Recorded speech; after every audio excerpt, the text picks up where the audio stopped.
guys, welcome to our fall plant sale preview. We're excited to show you some of the great plants we've been growing for you all summer. Here we have a combination of plants that all pair well with our feature plant, Solidago. These color combinations of blue, purple, white, and yellow all look great together, and they all bloom at the same time. So this is a white Solidago, actually, called Solidago bicolor, or white goldenrod. And another white Solidago, that's really uncommon, is white top Solidago. They look great underplanted with the blue and pink tinged leaved standing ovation little blue stem. Beautifully charming blue mist flower that when you have bees flying around it will be really cute with their white pollen sacs. You usually see them in yellow. This has white pollen. And of course our asters. This is Georgia aster. And then several species of yellow Solidago that are well behaved in the garden. Downy goldenrod and wrinkle leaf goldenrod, or Solidago rugosa fireworks.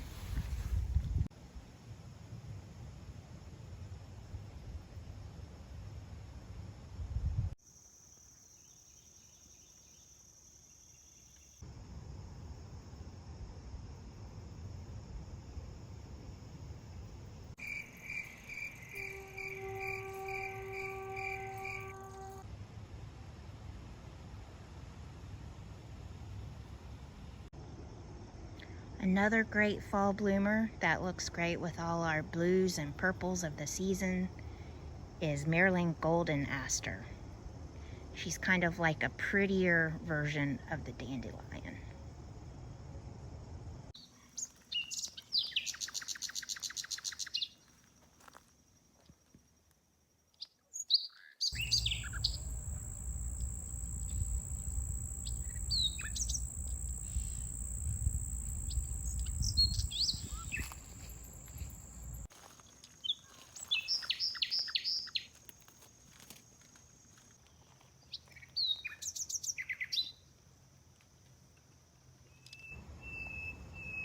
Another great aster for fall is aromatic aster. This one's not blooming quite yet, but you can see it's coming. The little buds almost ready to wake up. Sideways. There we go. This is take 2 of Lauren Muller, our Conservation Outreach Coordinator, who's going to tell us about Golden Alexander. So this is Golden Alexander, a great native plant for Georgia. It blooms late spring, early summer. You might see this plant and think that's looking a little sad, a little pitiful, but I encourage you to take a closer look. You can see that it's actually being eaten by a swallowtail caterpillar. We've got an older instar here and a younger instar who is darker. What's instar mean? Instar refers to the phase of the insect's life cycle. So insects have a certain number of instars that it takes before they get to their actual mature phase. So in this case, it's a swallowtail butterfly. So instars are those immature forms. Why's that little guy look like bird poop? So that's a really cool way that these caterpillars protect themselves from being eaten by birds. It's a cool mimicry characteristic that these guys have, because who wants to eat bird poop, right? Right. That's really cool. Yeah, so this is a really great plant for your garden if you're looking to include larval host plants, and it's just a neat thing to see the insects throughout their whole life cycle in your garden. Yeah, and you know what else is interesting? This is in the same family as parsley, and a lot of people use parsley in their butterfly gardens to feed these same animals, but this is a native alternative. Right, this is a great alternative to those parsley plants, and like you said, it's native, so it's a great choice for your pollinator garden. Very cool.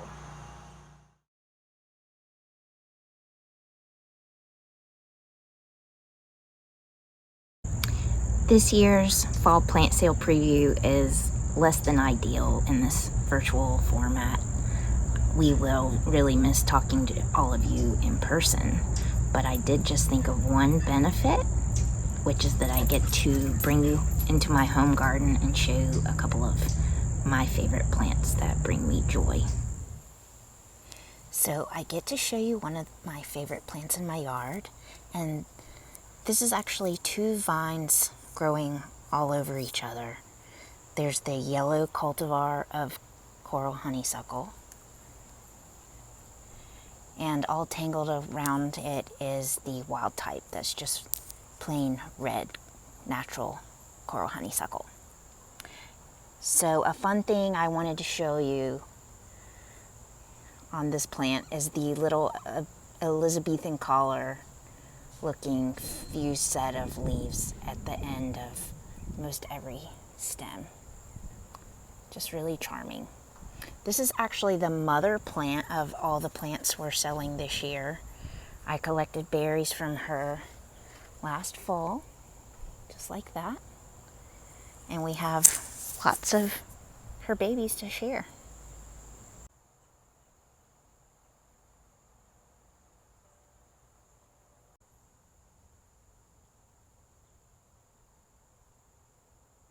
I wanted to show you this is a different vine.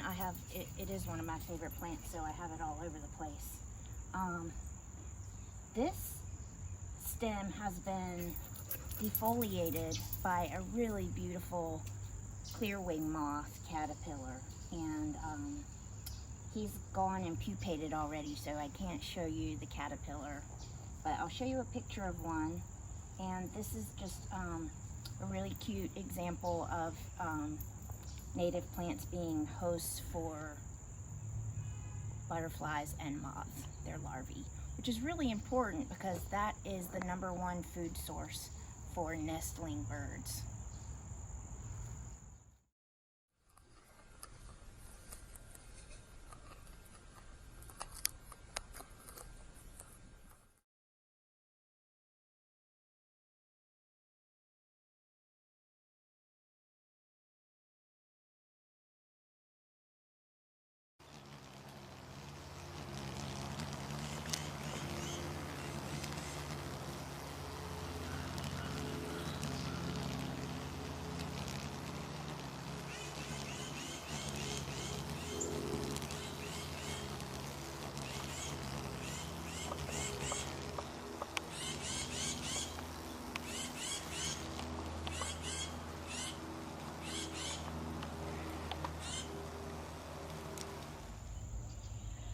I adore hummingbirds, and so I hung this cute little feeder for them in April.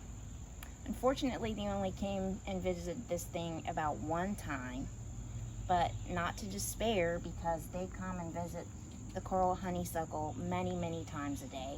They fight over it, they adore it. I'm gonna have to plant more just for those quarreling hummingbirds.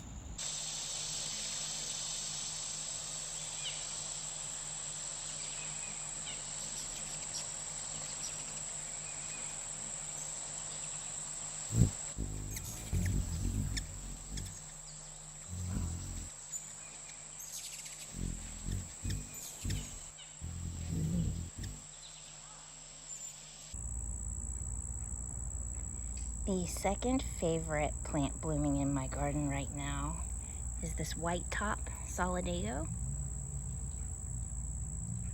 Really looks great growing alongside the yellow solidagos.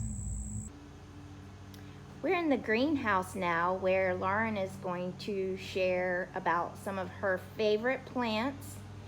Lauren has been telling me about her love of Carex for a long time, so now I'm going to make her tell us all about them. So we've got a few sedges here and a grass to talk to you about, and these are all great plants for the green mulch technique. And so that's when you plant these in and amongst your other wildflowers, forbs, or shrubs, and they sort of act as a green mulch to hold that moisture in. So first we're going to talk about one of my favorites. This is seersucker sedge, really cute plant. It's called seersucker because it has these little pleated leaves, and it's just a really delightful sedge. We've also got another really cute sedge. This is palm sedge. It kind of has this palm tree-like leaf branching habit. And a lot of people think that sedges need a lot of moisture. You're going to need to water them every day, but we've found that if you plant these in a place where they get average moisture and afternoon shade, they don't really need supplementary watering. So this is another great sedge option. Then we've got Cherokee sedge. This is a really great kind of finer textured sedge. It does well in the sun, to part shade, and again, same with the watering.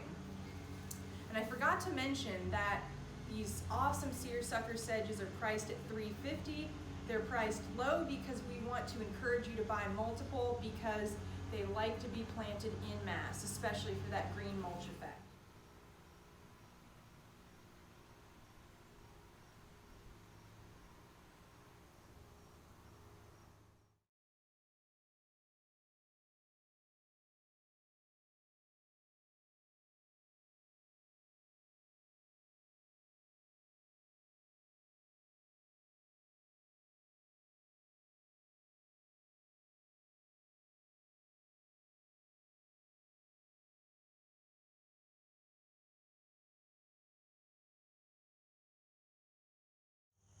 Go.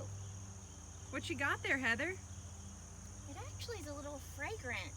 This is one of the rare, well, it's rare in the world. This is a rare plant. It's also rare for us to supply people with annuals, but this is an annual helianthus called Stone Mountain Daisy. It's not a daisy really, technically, but it grows on granite rock outcrops like Stone Mountain in Greater Atlanta.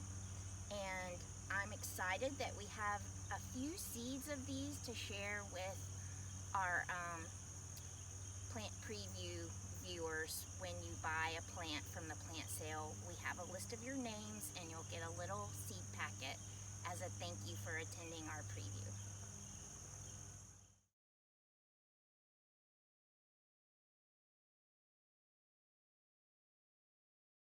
Okay. So we're here in the Woody Hoop House, and we've got a really great fall bloomer. This is Georgia calamint. The foliage just smells really nice, fresh and minty, and it's a beautiful deciduous shrub. It's also really great for pollinators. You probably can't see it, but there's a little hoverfly that's kind of buzzing around pollinating the plants, and they kind of don't get the attention that they deserve. Hoverflies are really important pollinators, and in fact they're the second most important type of pollinator beneath bees. So most people think of flies and they think that annoying housefly, but there's a lot of fly diversity, and it's pretty cool to see these insects buzzing around and pollinating. And many of them are actually bee mimics, so they look like bees, but they're actually these tiny, I think cute little hoverflies. So if you want to invite those guys to your garden, this is a great plant to choose.